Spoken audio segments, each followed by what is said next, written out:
No library. uncultured butter in my library. I think it hurts less now when I produce rubbish. He's got different ambitions for his loaves, and I support them. Welcome to the On Library Podcast with me, Adam Cleveley. And me, Georgia Denham at Tulipal on Instagram. It's never going to get old. Just like me. We're going to talk about mistakes, just like me. Like your Botox? He doesn't have any Botox, that's why it's funny. I think it's probably obvious I don't have Botox from the number of wrinkles I have. No, it's because you said that you'd never get old. So I see. Yeah, obviously because of the cosmetic interventions. I'm saying this, and I've considered Botox. I'm very into my dermatology. You know, early preventative Botox. I considered Botox? Right. As Hold on. Early preventative measure, because I have a very expressive face. I'm sure that I'm going to get loads of people saying, don't put Botox in your face, Georgia. When I say considered, as in, I thought about it as an option and I looked into it because I did a Georgia on Botox and was like, I wonder. Because if you start young and just do a light amount with an experienced... Why are we talking about dermatology? Yarn Library Podcast. I just want to make sure I'm not shaming anyone for if they do Botox. It's more common than people think. Anyway. Well, thanks for that. Well, that was a mistake. And the question is, are we going to leave it in or take it out, Georgia? Let's find out if it was a mistake by leaving it in. Oh, Adam, what is the subject of our podcast today? Well, today, Georgia, we're going to talk about mistakes. No way. Yeah, but Botox may or may not be a mistake. I'm just going to connect that into this discussion now at every possible opportunity. Like, I didn't plan this. You're not going to be able to edit it out. I'm going to make so many references to it. It's got to be in there. You're not a big fan of mistakes, Georgia, are you, in your knitting? I don't know. I think in the last episode you were saying how you were... Well, it's interesting because you said you were going to re-knit that scarf because it's got mistakes in it and you wanted to, as well as a gift for friends and so on. But so I can explain why I want to knit it again. I love the pattern. I really enjoyed it. But the first half that I did, because I was using lots of scrap yarns that weren't the same, one half is like larger than the other half. Oh, okay. And so I just want to do it again where it's actually... I use the same yarn type all the way through and it doesn't just... do what it's doing, which is not quite be the same size. Yeah, exactly. And I'm dealing with it by just leading when I tie it very nicely around my neck, I'm just using the bigger side to lead that tie. So it's fine. But there are a couple of mistakes, like when I was early on trying to figure out like, what is this pattern? And I've got some like extra lines where the pattern's disrupted and stuff. It was funny, I was showing my granddad the pattern over Christmas and showing him how the pattern works. You know, my granddad's, he's a lorry driver now in his 70s, but he was a painter and decorator years ago. He's so northern. He saw the little mistake that I'd made at some point where I'd like missed a pattern. I'd pulled the stitch forward instead of back. And he pointed right to it straight away and went, what happened there? I mean, I do think mistakes show up in different patterns differently. I like to show my mistakes and I talk about mistakes because I think they're really important. And I also feel like leaving mistakes in is fine and I'm very accepting of that. And I once went to the charity where I teach and I wanted to show this group of earlier stage knitters that it's absolutely fine to knit and make mistakes and I know where those mistakes are, but no one else will ever spot them, all the rest of it. So I threw out these, showed these couple of large items of knitting. Exactly the same happened. Like, it takes me ages to find these mistakes and I know where they are because I can reference them from like, oh, it's a bit up from that bit and across from there and then I can study it. And literally someone in the group just went, what, like that one?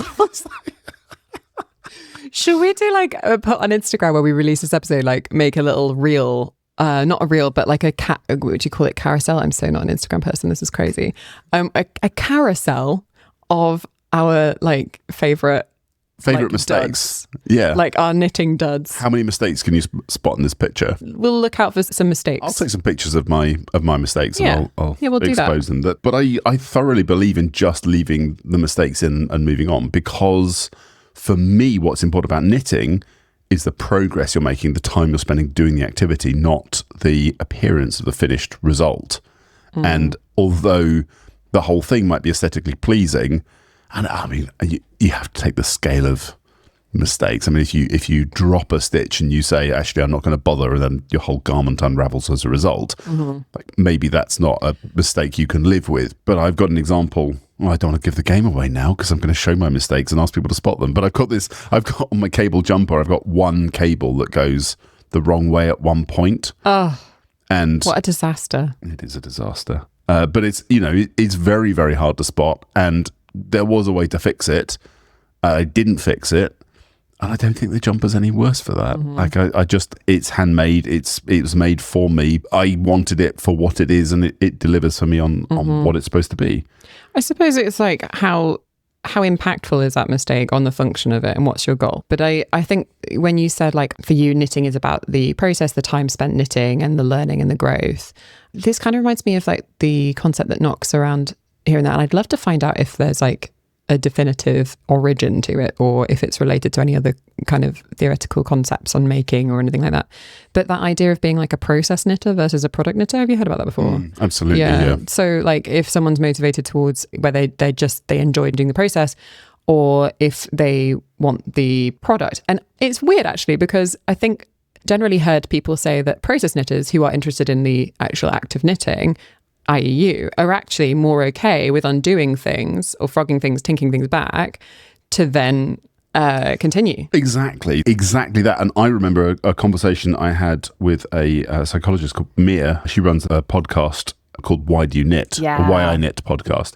Fantastic podcast. But she immediately latched onto, when I did an interview with her, she said, when did you start knitting? And I told her that story about me finger knitting with this ball of yarn that I unraveled and redid lots of times. She said, oh, right. Oh, so you're a process knitter. And therefore had this series of assumptions about the way I knitted, which included, well, if it's about the process, then you don't worry. But for me also, progress is too important, and I get impatient. At the moment, I'm really struggling to engage with projects on 3mm needles and so on. I need to see faster progress than that. And I think these things go in phases, but do you need to see the progress and the process moving forward because you're actually a product knitter?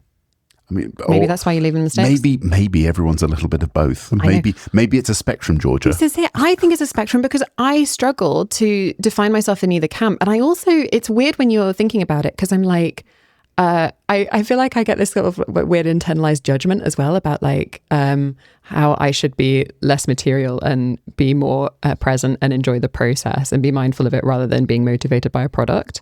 I don't actually think that anyone's casting this kind of shame, but I wonder when I meet this concept in the wild, when people say, I'm a process knitter, and I'm like, well, I'm sorry, I'm so materialistic. Yeah.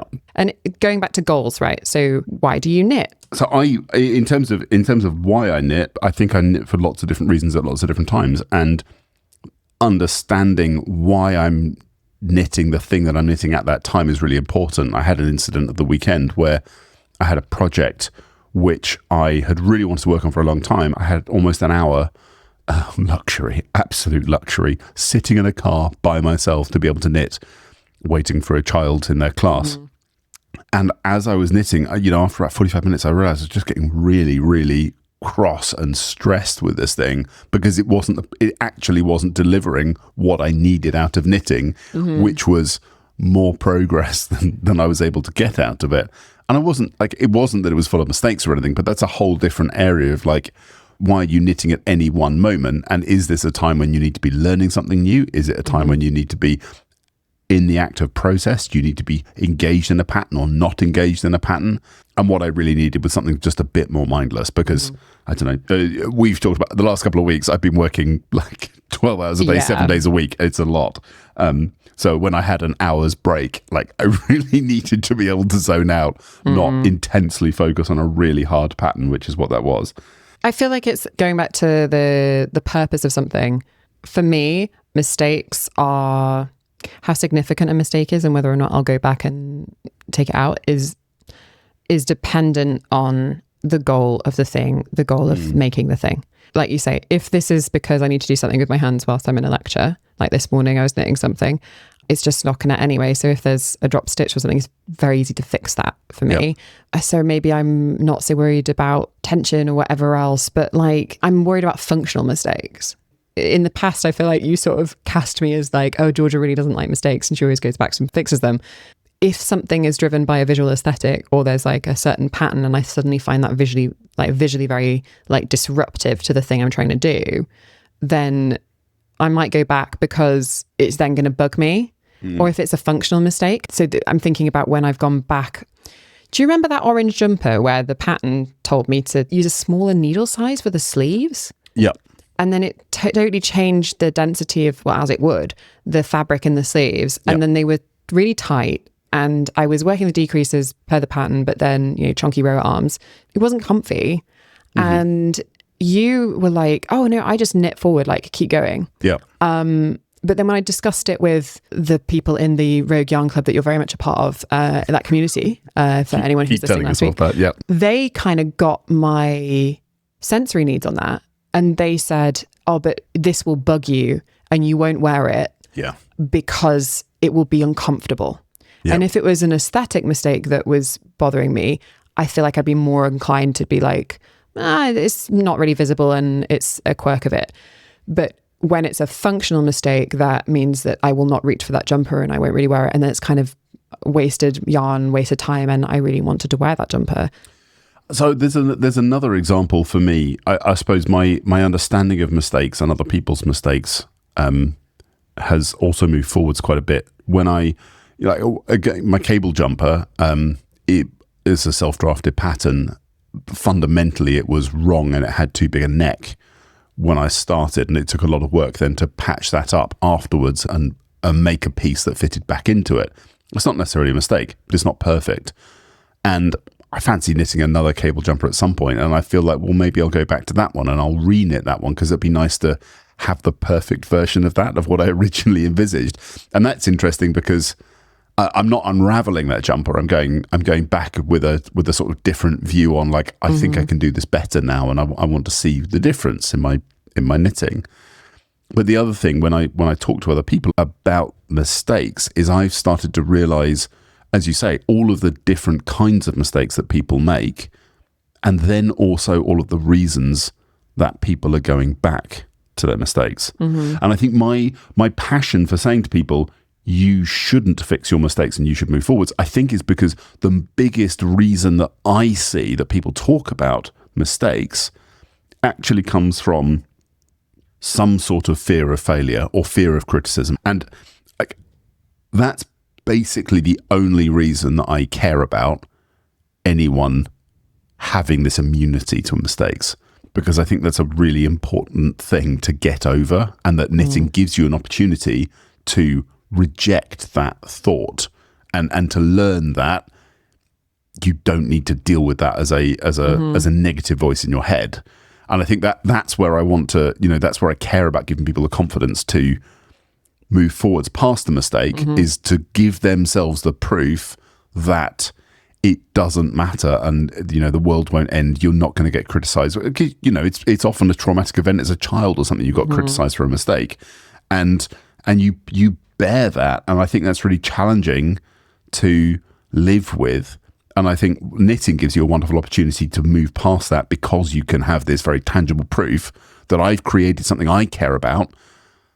Even if it's got mistakes in it, I can still love it. I think there's so many positive messages in there from a psychological health point of view. If you're fixing a mistake because you had a vision, you wanted this perfect piece of lace, you wanted this perfect looking piece of color work, or whatever that is, it wasn't perfect. And so your choices to perfect that, because aesthetically you care about that perfection, I think I understand that now better as a sort of lived choice that you want to make. And like you're saying about the sleeves, I totally get that. I do understand, like, ripping those sleeves off and doing them again, because I know where that comes from now.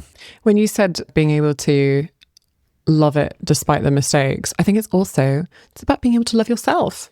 It's being able to love yourself as a person who made and makes mistakes as well. There was kind of a scenario that happened on my group yarn, our group, that you just weren't available this weekend, Adam. where we went away and had an Airbnb and shared cooking and tried to knit together. And some people using that as like dedicated knitting time to start new projects. And one of our mutual friends was casting something on that they were really struggling with. I think they mostly used to do crochet. So knitting for them is like, you'll figure out who this is. Knitting. I was going to say, just tell me who they are and then just bleep them out. Oh yeah, that's it. All right. So one of our friends was casting on a new project, and relatively recently, like in the last year or so, they'd moved over from like crochet to try some knitting, and they were casting on this new top that they had like a really, I almost want to say it was like lace weight. It was really thin boulay yarn. Oh, yeah. You know where this story's going. Can I just jump to the punchline? So then it was, the pattern was also a little bit questionably written, not super clear, a bit confusing. And for those of you who can't see Georgia's face, she's pulled a big face to describe that the pattern was absolute rubbish. Well, the thing is, if you've already done like raglan stuff, you could look at the pattern and you go like, okay, yeah, it's, that number of stitches, you divide by that. But if that's the first time you're doing that kind of thing, it was set up in such a way that it was really confusing. Yeah. And so it wasn't very clear to said person. And that, from like the design perspective, this morning I was at a lecture, like auditing and sitting in on a lecture for human-computer interaction and design principles. And one of the big things they were talking about was how you could line up graphics on a web page or a text or a piece of software for it to communicate meaning, right? And I feel like knitting patterns sometimes are lacking in that kind of structuring and presenting of information and consistency, just making sure that stuff is readable and makes sense and intuitive for the end user, as we would say in computer science. So the pattern was against her. The yarn was against her. And then needles-wise, also kind of against her because she had metal needles, super slippy. So I'm just going to do a little bit of explaining here because not everyone will have necessarally had the experience. Can I, before you do, can I give you the way that it got worse? Load it on. So trying to even like cast on the number of stitches, when you were stabbing into the boucle yarn, it was splitting. So you weren't ever actually really sure if like that was an actual stitch or not the right stitch. So that was bad. So the needles were too long to be the right circumference to be able to knit in the round. And she didn't really want to do like magic loop. So she was kind of knitting like at a weird angle, I think, because basically it went wrong for her so many times that eventually me and one of the other people on the retreat were like, why don't we? Oh, this is what happened. The pattern was written really weirdly, and so it wasn't super clear between US 8s and 6mm needles. So when she had finally actually got it right, because one of us sat down and went through the pattern to like figure it out, she'd actually cast on the whole thing in the wrong needle size, which is why it was getting really difficult and challenging as well and wasn't working. So it was just like a whole list of things, which obviously is really ramping up against her like self-efficacy score in going through this process. Yeah. And we were all trying to reassure her that like, no, this is not on you. This is a culmination of different events that are coming together and conspiring together to not provide you a happy knitting experience. So yeah, she cast on again. And eventually someone suggested, why doesn't one of us cast it on for you? So that you can just get to the same place, because she was so done with it.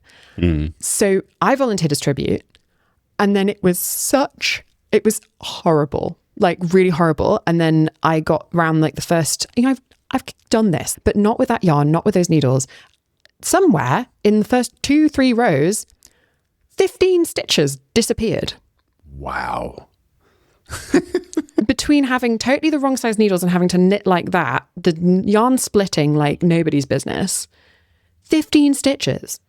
That's amazing. It was bad. That's brutal. It was bad. But she said to me, if you're making those mistakes, I feel better. Yeah, I'm absolutely certain. Like, how validating that you're doing it as well. Yeah. And so whilst it took a bit of time out of the knitting, and then we also had to scrap that one as well, actually, I'm kind of glad retrospectively that I did that, because for her, I think that was helpful. I'm not saying I'm perfect. I'm not saying that I wouldn't have definitely not have made mistakes unless it was on these tools. It was a difficult culmination of things that we could kind of go, okay, both of us have tried this and it's been rubbish for both of us. So now I want to explain for people, because boulay yarn, if you've not knitted with it or you're not familiar with boulay yarn, it is a kind of yarn. It means like buckled or curled in French. It's kind of, if you imagine a sheep with really curly hair and then turned that into like micro-size yarn, then that's what you're left with. So it's yarn with all of these little free curls that come out of it, and it looks absolutely beautiful. It's stunning. It gives you a kind of beautiful fuzziness to the yarn and so on that you might otherwise get by adding mohair or some other interesting texture. When it comes to knit, it is an absolute nightmare. Sorry about that. Hello, sheep.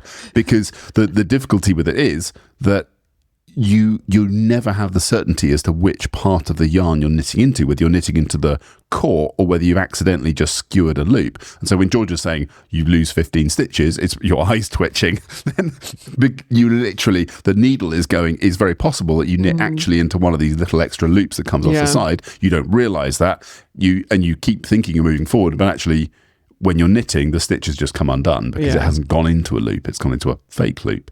So it can be very tricky to knit with, particularly as you get very small with it, because you need to be more precise. You need to see what you're doing rather than feel what you're doing. And if you're using big needles as well, bigger than I'm used to, because I normally, most of my projects are usually on like 4.5. If it's bigger than 4.5, I start to feel it weirdly in my hands, to be honest.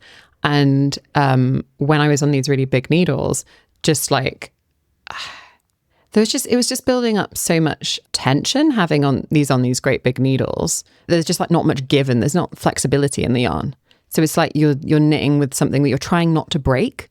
Yeah. But you also need to be forceful enough to like get it around these big needles, and then it's catching. It was just It's kind of sticks to itself, boulay as well. It's very challenging to work with. That's interesting. So it's interesting you're bringing that up as a mistake, or we're talking about mistakes more generally. Where do you think the mistake is in that?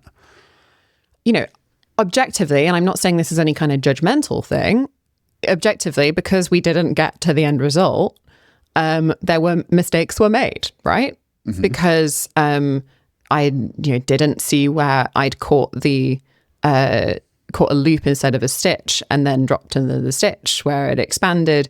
Didn't notice in the knitting needle folder that there were actually some shorty needles that I could have been using the whole time. So like tool mistakes, maybe.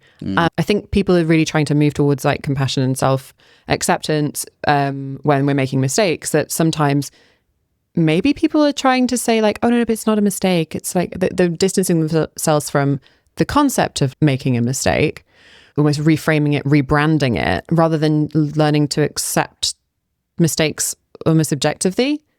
Yeah, I mean, what's interesting for me there is that what you're describing as well is actually a mistake. So the mistake that happened, if there was a mistake that happened, was, as you say, in tool selection, pattern selection, yarn selection.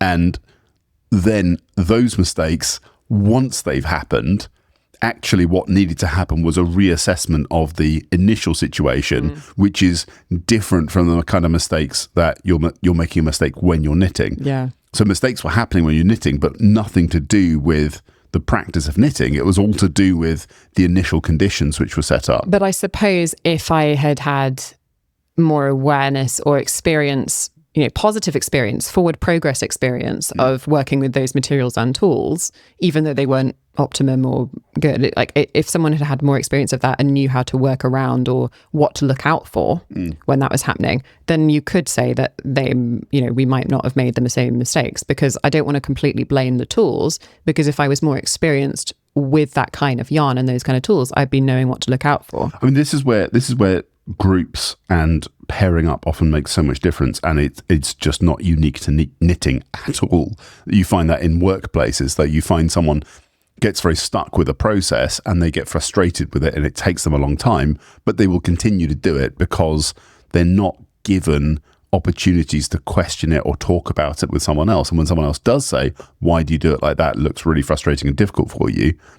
Then when you have to explain it, you can go back to, oh, okay, we can recheck the initial conditions and find out actually there's a fundamental problem, the structural problem with how this is set up, rather than, you know, the problem through execution that you're going through. But that takes huge presence of mind to do if you're going to do it by yourself, because you've got to lift yourself out of it and say, you've got to question, hold on a second, what's the right thing to do? Being in a community or a group of people, like, it was beneficial in a way that we could kind of pool knowledge and figure out what was going wrong. But on the other hand, it actually became quite difficult because we are such a supportive, lovely group of friends, and we wouldn't want to criticize someone, right? In a cruel, mean way. It became quite, I don't want to say difficult. It was just, I wasn't sure how well the person was feeling reassured of, like, when we're saying, no, it's not you. It's these cumulative things. Any of us would find it difficult. This pattern's really not very clear, or this yarn is really challenging to use. And you can hear those things, especially if you're a beginner or started knitting relatively recently or new to those materials or tools. You could hear those things and think that it's like a nice way of telling you that you're not ready for this. Yeah. Or it's a nice way of telling you that actually it's too complex, or that you've run ahead. I'm reminded of another area that I feel really passionate about, another craft, I suppose, that I really enjoy is cooking. And that's something where, again, acceptance of mistakes, it depends on what you're cooking as to how tolerant you can be of mistakes and how tolerant the food is going to be of mistakes. But I was reminded, my eldest was cooking something. He loves researching and finding new recipes, and he found a recipe for Italian pasta, cacio e pepe, which is a terribly simple recipe. It's got 3 ingredients, maybe you count it as 4 ingredients, like it's nothing. And it's something that you can technically cook in the 10 or 11 minutes it takes to cook the pasta, basically. But it is a recipe which, it is totally false to think that it is simple and easy, because the actual temperatures, the texture of the pasta, the water, and all the exact proportions that you mix it in take a huge amount of practice to get the understanding that, because what you need to make is a creamy sauce out of a hard cheese mixed with boiling water, and that does not work every time for every person. It certainly doesn't work if it's the first time you've ever done it. And I remember when he made it, that he was so upset with it, because, as you would expect, or happens a lot, the sauce just splits and you get a hard part and you get a liquidy part, and it doesn't combine to this beautiful creamy sauce that he'd seen, that he thought he should get. And it's very difficult to convince someone at that point, it's not you, it's this. It is actually a very hard thing to do, because there's some difficult chemistry behind this, because he's just going through, he doesn't know how to sort what's an easy recipe versus a difficult recipe. You look at 4 ingredients, you think it's a piece of cake. And it turns out it's not a robust recipe to tolerance of error. And I think that's often where it's really difficult. And I guess if you've got support around you, that's one of the ways in which you can punch through that, and where you have potentially a failure, you can deal with it, move past it, and try it again, and have some coaching. This is reminding me of Dima's sourdough, actually. He's really big into baking, and he's kind of had a bit of a rut recently where his sourdoughs have not been getting the kind of rise that he enjoyed before. It's like maybe the last month, 2 months, he's been changing a few bits and bobs, but it's little things like, we've been very busy, lots going on, and he'll leave it to prove a little bit too long. There's just little things where he's not been able to give it the attention that it needs to be like, wow, this is an incredible loaf. I mean, he makes incredible bread. One instance I know of that he was like, no, it's not even edible. We can't eat it. But every other time, even when he's saying, oh no, it's not great, like, I'm still thinking, this is delicious. And compared to buying something from a supermarket, it's great, right? But I think it's an important, gentle parenting, acknowledging someone's feelings kind of thing. It's important for me to meet him where he's at understand that it's a passion. It's something that he's really interested in, and he's interested in it on that sort of chemistry level, like you were saying about the recipe with your son. Just regardless of how this person feels, just telling you like, oh no, don't be silly, don't be such a perfectionist. It's lovely. I wonder if that's sometimes a bit limiting, in that actually what is important for my husband, for Dima, is he gets so much joy out of all the chemistry that makes it work really well. And it's not that he's carrying it in some kind of burdensome, horrible way when it goes wrong, but actually, I just don't want to shoot him down and say like, oh, no, you can accept this level of rise. You can accept this subpar loaf. Not that it's subpar, but he's got different ambitions for his loaves, and I support them. So there are two really, the burning question that I have to ask you, Georgia, for everyone that has listened to every episode of this, is which came first? Was it the sourdough or the cultured butter? Sourdough. Okay, fine. I'm glad we got that out of the way. So the other thing that I wanted to know about that is, like, well, I suppose it's more a commentary actually, but you're absolutely right that sometimes when you're creating something, the self goal is perfection, and you want a perfect sourdough, and you know what a perfect sourdough is, and therefore anything that isn't that is objectively not it. And I totally agree with you, but that is the question for Dima and his hobby at that point. Why are you doing it? And if it's to create perfect bread, then that is what's important, and that's what the hobby is. And it's the same thing with knitting. If your object is to create something perfect, then that's absolutely fine. That is the reason you're going to go back and fix a mistake. Mm-hmm. But if it depends where you're coming from and why you want to knit in the first place, or why you want to pursue any kind of craft. Well, maybe that pursuit of perfection, maybe part of it is accepting that as a journey that includes mistakes. I think just expecting to have like a perfect loaf every time and then deeping that on a personal level, like that's not positive, right? And that would have negative effects perhaps on your self-esteem, for example. But yeah, maybe there's a way to frame this as, okay, so me reknitting this, okay? I'm reknitting it. At first, I thought, oh no, I want to reknit it for myself or like whatever else. I've got a friend who has a birthday coming up, and I realized, oh, actually, they'd really love this, and I really want to make this again because they'd love it. And I'm realizing that people say about you can learn so much by knitting a pattern twice. Yeah. And that's kind of how I feel about it. And so you could say, well, yeah, I'm hoping this next one is going to have fewer mistakes in it or is going to be perfect. But I don't necessarily think that that's like driven by some kind of like negative perfectionism. I think it's driven by like, okay, well, I'm going to do it again for a friend. Objectively, like I'm doing it a second time, and I know how to recognize those errors that I made the first time. I'm not going to make those again. And hopefully I will come out of it feeling more like solid in those skills. But you see, that's one of the other things that you get from knitting and from craft is you're just describing practice and improvement. Yeah. And that's, you're tapping into the thing that you're getting out of knitting at that point, is that I can demonstrate to myself that I can improve on something that I'm developing over time. And again, that's, I think it's wonderful awareness to see that in yourself and understand it and say, this is why I'm choosing to knit this thing at this time. This whole like perfectionism concept, like people can say that you should accept mistakes and stop being such a perfectionist. Perfectionist is like one of those words I work on with my therapist, because in my life, so many people have called me a perfectionist and I don't relate to it. And I find it a really difficult word because I just feel like I'm trying to get something to a point of done. And I've realized in my own like neurodivergent experience that quite often when I am exhibiting what people might consider as perfectionist tendencies is because I actually don't have a clearly defined or understood definition of what is the done thing. And so I'm just like working through something until I feel like it's reached the point of done. Yeah. Because I'm not recognizing what is the functional doneness. Like that's not my default. When people say like it's motivated by some kind of perfectionism or some kind of procrastination, I found my biggest issue in that is like not having clearly defined goal.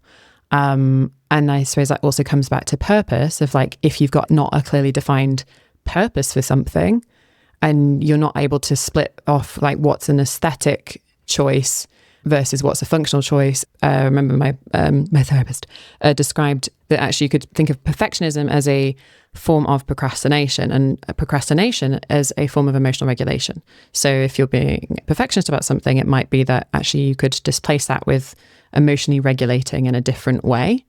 And then you can like work through it. So I don't know, I didn't expect this conversation to go this way, but yeah. But you're also making me think about the aesthetic that I feel you come across as a knitter when you go online, because, you know, we it was very in vogue to talk about the impossible beauty of people's lifestyles and all the rest of it that exists on Instagram and other places. And just how unhealthy it is for people to look at that, because it's difficult to truly tell yourself that's not real, that's just Instagram, it's fake. And it, you know, it if you're looking at it a lot, it does become real to you. That is your reality, and it's very difficult. But I think also when that space on Instagram is also taken up in knitting and crafting by people who can produce things that are virtually perfect and highly curated, it also creates an environment in which you feel like that's the level, that's the standard that you should meet as a knitter. And I think, I mean, the more I talk about this, the more I want to go and create more reels about my woeful inadequacies in knitting and show the mistakes and all the rest of it, because I realise how important that is. And I have done that before, but I probably don't do enough of it, because it's so important to see as a beginner knitter that everyone makes huge amounts of mistakes, and just slowly those things go over time. And it's difficult when, I guess, influencers are out there just producing stuff that is perfect. It does look perfect. And in order to get the likes and the shares and the follows and all the rest of it, you know, there has to be an element of perfectionism about it, which, you know, it creates in itself a whole difficult culture. If all you were doing was looking at sourdough on Instagram, which I remember there was a time when Instagram was serving me up an awful lot of bread. Then like that is a thing of beauty, how you can decorate sourdough loaves, all the rest of it. I would feel woefully inadequate as a baker if that was my feed. It's very challenging. But we've had a lot of conversations about social media things over time, over the course of our friendship, but especially since we started doing this podcast, and then I was releasing reels, right? And I think one of the tensions almost in like videos and editing for me has been like, okay, I want to make sure that if I'm putting a video out, that I need to make the time to make sure that my references are correct, that I've read the associated sources, and that I'm providing information, because functionally, as someone who's doing a PhD and is putting themselves on Instagram effectively as like an academic type person, that becomes an essential, that kind of editing and research and sometimes that is very time consuming, is a very important part of my field. And then to someone else, if they're looking at it purely from releasing regular videos, like I'm not in a place now that I'm releasing regular videos because it is just too time consuming. I haven't figured out a way quickly to come up with quick reels. I've got some ideas at the moment, things in the pipeline, but I don't have a clear cut line for that. Yeah. And I guess, I mean, I'm probably very well suited to that environment because I'm quite happy to accept something that isn't quite perfect and put it out. But also you're able to do that because you're often providing information that isn't like a reference source that's what I'm getting at. Absolutely. Yeah. I'm not quoting someone and making sure that is it. Yeah, you're presenting your own perspective, which I feel like if, I mean, you do it so well. That's the thing, is you are happy to put videos out regularly, and you can do. And I've tried like little ways of thinking, how could I be more Adam in this situation and just like put something out? And then I'm like, all the ideas I have are really complex and require like lots of script writing and then checking books and references and stuff. And then I get inevitably lots of comments going, it'd be really good if you gave the references for this. And like, I can't find any of the sources. And I'm just like, so that's why you don't get videos from me. Versus if I was able to make something like a fun video with Lisa. And this is not me diminishing your workload, because you're working constantly and you take so much pride in your videos. They're amazing. And I aspire to your level of like productivity, Adam. But just by nature of the content. But also they are work in progress. And that's something that I'm able to acknowledge with myself, is that I go back and I analyze videos and I look at why they failed and how they failed and where they didn't go wrong. Overall, if you want to say the success of a video is when it reaches most of your followers, which usually means it's been a viral video, I maybe get 1 in 30 of those, of the content I produce. And that means that 29 of those, I'm looking at what they got wrong, and for the other one, I'm looking at what went right for it. But it's also, it is practice, and I go back and I look at what I did 6 months ago, and I look at how I've changed, what I've done differently. But it is very much in a way like knitting, and is that I finish it, get it out there, get it off the blocking mats, publish it, and then I think it hurts less now when I produce rubbish, or what I think is rubbish, because you just get more used to the fact that a bunch of stuff you do isn't right. And you just have to keep practicing at it. If it's something that you enjoy the pursuit of, and I do enjoy ultimately the reward of creating feeling in a community where people care about what you've done, either because you made them laugh, or because you made them think differently, or because you were able to re-engage them with a craft, or whatever it was. For me, those moments when they happen, even if it's just once a month, they absolutely outweigh the 29 failures along the way. But yeah, it's an acceptance of, I guess, why are you doing it? What's your standard of perfection? Where does it come from? And what's your definition of done, maybe? Yeah, maybe the overall sentiment of this conversation is to think more functionally about what's your point of done? What's your point of perfectionism? What's your reasons for accepting mistakes or not accepting mistakes? And maybe having those more detailed and nuanced perspectives or looks at things means that we can view that, am I a process knitter? Am I a product knitter?